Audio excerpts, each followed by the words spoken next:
Jadi pada dasarnya begini, Pak. Di peradaban kita saja, itu kalau ada orang menggunakan pakaiannya tentara, itu pasti akan ditangkap oleh POM karena seragam tentara itu tidak boleh digunakan oleh masyarakat biasa, gitu kan? Ini sebenarnya saya itu hanya ingin menjawab beberapa orang, kenapa kok orang nggak boleh pakai pakaian hijau-hijau di Laut Selatan? Adalah seragam mereka gitu. Orang menggunakan seragamnya pasukan sana, terus kemudian berdiri di atas, menghadap ke arah sana gitu kan.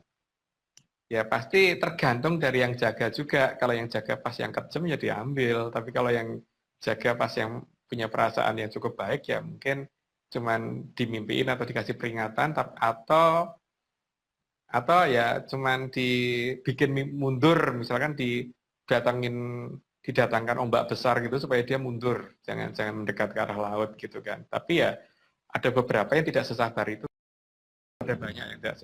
Kalau di kalangan kita saja kan kadang-kadang kalau ada orang pakai seragam militer ada dua kemungkinan, ditangkap atau hanya disuruh melepas pakaiannya, atau ya sudah kamu pulang aja jangan dipakai lagi, ada yang begitu juga kan.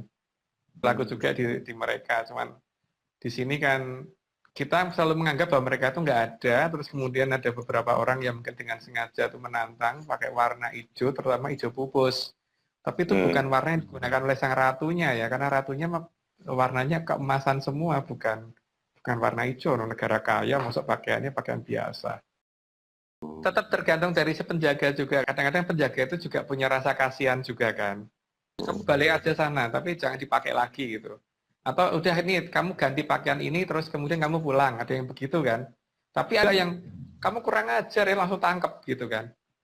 Jadi tidak semua penjaga itu akan melakukan hal yang sama walaupun sudah ada protap mereka gitu, sudah ada petunjuk tugas mereka itu sudah ada, tapi tidak semuanya kan tega untuk melakukan hal-hal yang langsung seperti itu gitu. Orang itu ke situ dan seperti itu lagi merasa ini ya pasti diambil.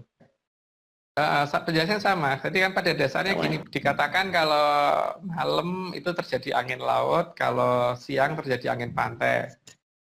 Problemnya kan ternyata kalau kita ngamatin benar-benar di pinggir laut tidak selamanya seperti itu gitu loh. Walaupun malam kadang-kadang ada angin yang justru malah menuju ke pantai.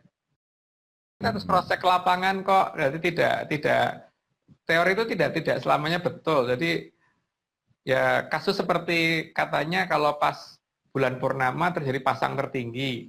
Coba aja lihat bahwa kalau kita ke pinggir laut, itu nanti akan kelihatan bahwa kalau hari ini surut jam 7 malam, ada besok surut jam 7 pagi, terus besoknya jam 8 malam, terus jam 8 pagi, terus begitu naik 1 jam tiap hari, tidak peduli purnama, kalau saatnya surut ya surut, gitu. Harus naik.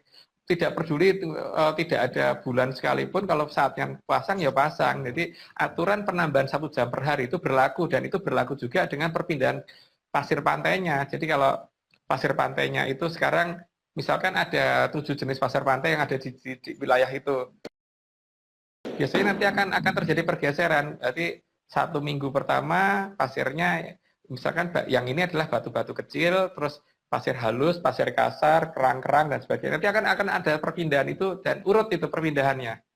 Biasanya per 7 wilayah pantai itu akan seperti itu. Per 7 wilayah itu maksudnya begini. Di sini pasir halus semua satu wilayah, terus pasir kasar semua yang ada apa namanya tanah-tanah kasar, batu-batu kasar gitu, terus ada yang kerang-kerang, pecahan kerang-kerang dan sebagainya. Itu biasanya ada 7 jenis itu. Nanti bergesernya begini, yang pasir halus pindah ke kanan, yang kanannya pindah ke kanannya lagi, yang kanan pindah kanannya lagi, yang kanan pindah kanannya lagi, terus nanti yang ujung ke-7 akan balik ke ujung pertama. Jadi itu apaan gitu loh. Kalau misalkan itu terjadi karena peristiwa alam, itu kan nggak mungkin ya. Karena kalau alam itu kan tidak ada aturan-aturan seperti itu gitu. Tapi ini ada. Kalau kita ngamatin di pinggir pantai nanti akan kelihatan benar bahwa, makanya coba deh, kadang-kadang kalau kita ke Laut Selatan, kadang-kadang pasir ini kan biasa dulu halus. Loh kok saya datang kok tiba-tiba banyak kerang di sini. Terus tapi datang lagi kok tiba-tiba batu-batu kecil gitu, kerikil-kerikil gitu. Itu ada aturan itu gitu di pantai selatan kita, dan itu per wilayah hampir semuanya sama seperti itu. Jadi menandakan bahwa mereka kan juga ngasih tahu bahwa ini nggak alami. Berarti kan ini tergantung pada shift jaganya siapa gitu kan. Jadi gitu. Jadi bukan bukan karena terbawa angin sehingga berubah ini gitu. Terbawa angin terus kemudian berubah apa terkena abrasi terus kemudian pasirnya ganti yang ini gitu. Tapi aturan ini masalahnya berlaku dan termasuk aturan penambahan pasang surut 1 hari per apa 1 hari per 1 jam per 1 hari itu ada penambahan itu gitu. Yang terbaik memang harus ditungguin paling tidak kalau ada waktu menunggu selama apa ya misalnya 1 bulan di pinggir pantai gitu. Tapi kalau itu akan bisa ngamatin perubahan pasir lautnya. Tapi kalau misalkan nggak ada waktu sama 1 bulan, coba paling tidak 3 hari gitu untuk melihat bahwa air laut itu akan pasang dan surut nambah 1 jam per hari, coba dibuktikan. Terutama mungkin yang terbaik adalah ketika menjelang purnama. Jadi untuk membuktikan bahwa purnama itu tidak ada hubungannya dengan pasang laut gitu. Makanya gini ya, kalau saya punya gelas, aku punya ember, misalkan punya 7 ember. 7 ember ini kita isi air penuh. Nah, ada air yang air biasa, ada air got, air laut, air apa gitu, masing-masing untuk membedakan ya. Terus kita taruh di luar halaman. Kalau memang ada gravitasi bulan ketika pas bulan purnama menarik itu, maka harusnya ember tadi karena kita isinya pas tepat permukaan, maka harusnya kan airnya pada tumpah kalau ada gravitasi. Kalau cerita itu betul, tapi kalau cerita itu nggak betul, maka tidak akan ada yang tumpah sama sekali. Artinya tidak ada pengaruh gravitasi bulan terhadap air laut. Jadi air laut bisa naik, bisa turun tergantung dari yang punya wilayah, bukan tergantung gravitasi bulan.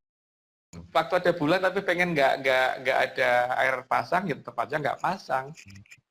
Dan kalau air laut itu kalau sudah surut kan 3,5 jam rata-rata. Surut paling surutnya itu 3,5 jam biasanya.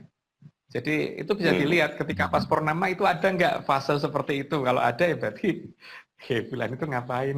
Ada gravitasi.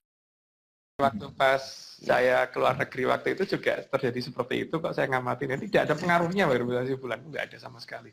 Saya pernah ngamatin dari Singapura sama Korea waktu itu nggak ada efek seperti itu. Bahwa kalau purnama pasti airnya naik, enggak. Kalau pas surut ya surut gitu. Walaupun di atas ada bulan lagi bunder-bundernya gitu.